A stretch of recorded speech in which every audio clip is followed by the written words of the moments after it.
We'll, however, start with the red half of Merseyside then and hear from Arne Slot, awaiting a potential punishment for his red card following Liverpool's dramatic draw in that game. There's no decision yet, and he's preparing his side to face Wolves on Sunday. Alan Irwin has just been speaking to the Liverpool boss. Very good morning to you, Alan. Slot, I mean, he was obviously banned from speaking to the media following that game, so this is the first time we've heard from him on that. What has he had to say about his red card? Yes, morning, Hayley.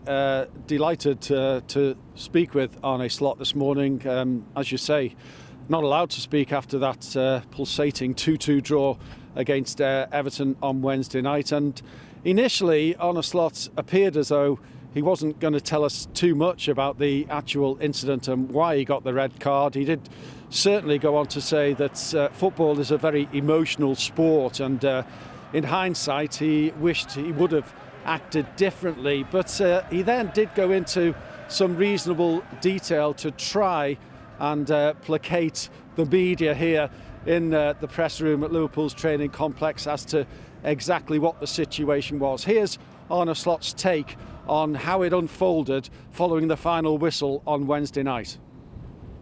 I think what happened was that the extra time, intentional 5 minutes that were ended up being 8. There happened a lot, and the emotions got the better of me. And if I could do that differently, if I look back at it, I would love to do it differently.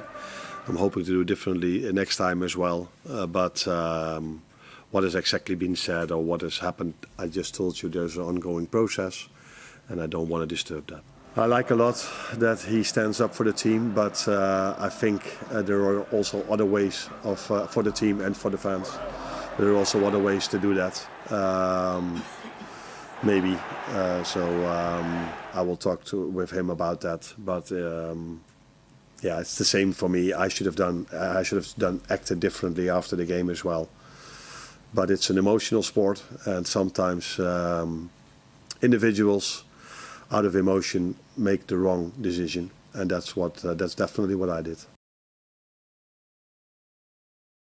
Alan, do you think Slot sees the draw at Everton maybe as actually a big blow to them in the title race? Was it a point gained or points lost? Quite the contrary, really, Hayley. He was quite satisfied in the end when he looked back at the overall performance and how well Everton played on the night as well to earn their 2-2 draw. I think initially those immediate feelings after the game can explode, can't they? And you feel as though it is 2 points dropped. But in hindsight, when he looked back and analysed the overall performance, as managers do frequently following football matches, he did feel that it was a reasonable result and a point gained, really. And let's bear in mind that Liverpool have got a very defining period of matches coming up over the next 10 days, 4 very big Premier League games. So to go into those matches with a lead as healthy as it is seemed to please the Liverpool manager. Of course, we would have loved to go 9 points up. That would have been probably better than 7, or not probably, that would have been better than 7. But we take a lot of positives from the game as well, not football-wise. So we didn't play our best game in terms of ball possession. But I have to give credits to David Moyes as well. Since he came in, he's done a tremendous job, and he made it a really, really, really hard game for us.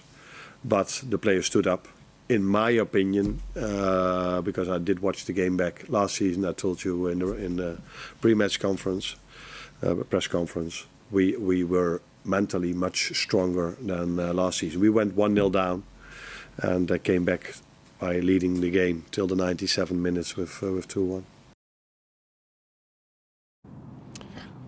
Well, interestingly enough, Arne Slot said that the best period that Liverpool had in the Merseyside derby on Wednesday was when Curtis Jones was on the field. He thought that Liverpool were decent for that half-hour period, but Curtis Jones will, of course, be banned from Sunday's game against Wolves at Anfield.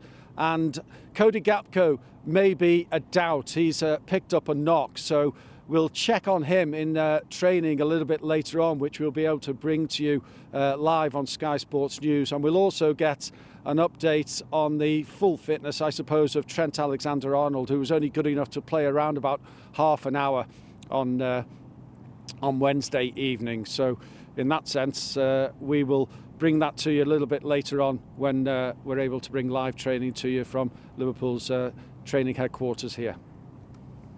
Alan, thank you.